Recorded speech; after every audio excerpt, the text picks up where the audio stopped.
బాలు 2 రోజులు మీనా వాళ్ళ ఇంట్లో ఉంటే, అసలు సమయమే తెలియనంతగా ఆ 2 రోజులు గడిచిపోతాయి. ముఖ్యంగా చెప్పాలి అంటే, అతడికి మందు ధ్యాస అనేదే లేకుండా పోయింది. ఆ ఆలోచనే రాకుండా ఉండిపోయింది ఆ ఇంట్లో.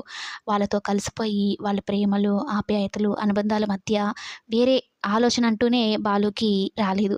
మీనా కూడా చక్కగా మాట్లాడుతూ ఉండేది బాలుతో. ఏవన్నా కావాలన్నా తనకు రెస్పాన్స్ ఇవ్వడం కానీ, చాలా మంచిగా ఉండేది. ఇక బాలు మీనా వాళ్ళమ్మ విషయంలో చాలా సంతోషపడిపోతూ ఉంటాడు. "నువ్వు చాలా అదృష్టవంతురాలివి. మీ అమ్మ ఎంత ప్రేమగా, ఇంత సరదాగా ఉంటారో కదా! అలాంటి ప్రేమ నాకసలు మా అమ్మ విషయంలో ఒక్కసారి గూడా దొరకలేదు" అనైతే చెప్తూ బాధపడుతూ ఉంటాడు.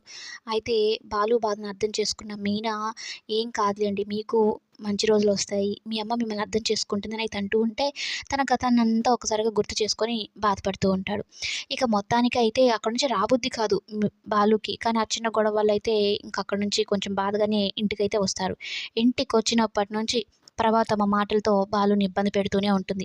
పుల్లవిరుపు మాటలు, దెప్పొడుపు మాటలు, "నువ్వొక నష్టజాతకుడివి, నీకా మీ అత్తగారే బంగారే పెట్టారే" అన్నట్టు నిష్ఠూరపు మాటలు ఇవన్నీ వింటూ ఉంటాడు.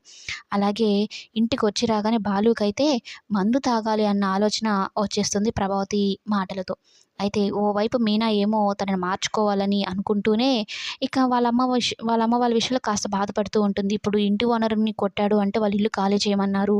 మరిప్పుడు మా అమ్మ వాళ్ళు ఎక్కడికి వెళ్తారు అనైతే చెప్తూ, ఇక అదే విషయాన్ని బాలుతో మాట్లాడడానికన్నట్టు వెళ్తుంది.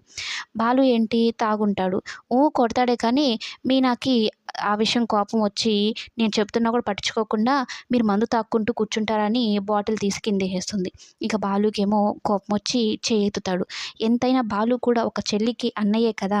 ఒక అమ్మాయిని కొట్టకూడదన్న ఒక సంస్కారంతో చెయ్యెత్తుతాడే తప్ప కొట్టడు. కానీ మీనా మాత్రం బాగా కోపమైపోతుంది.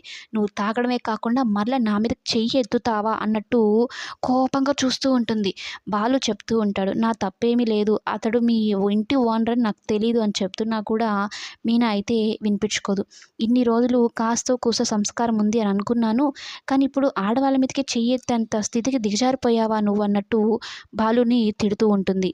బాలు సారీ, ఏదో ఆవేశంలో జరిగిపోయింది, కావాలనైతే కాదు అని చెప్తున్నా కూడా మీనా అయితే పట్టించుకోదు. క్షమాపణలు చెప్పినా కూడా వినిపించుకోకుండా బాలు మీద అలిగి తన కుటుంబం రోడ్డున పడిపోతుందేమో అన్నట్టు భయపడిపోయి చాలా బాధపడుతూ వెళ్ళిపోతుంది. కానీ బాలు ఏదో ఒకటి చేయకుండా ఉంటాడు వాళ్ళ అత్తగారి విషయంలో. వాళ్ళు అలా రోడ్డున పడిపోతుంటే బాలు ఎలా చూస్తూ ఉండగలడు? ఖచ్చితంగా వాళ్ళ కోసం ఏదో ఒకటైతే చేస్తాడు. అదేంటో నెక్స్ట్ ఎపిసోడ్‌లో చూద్దాం.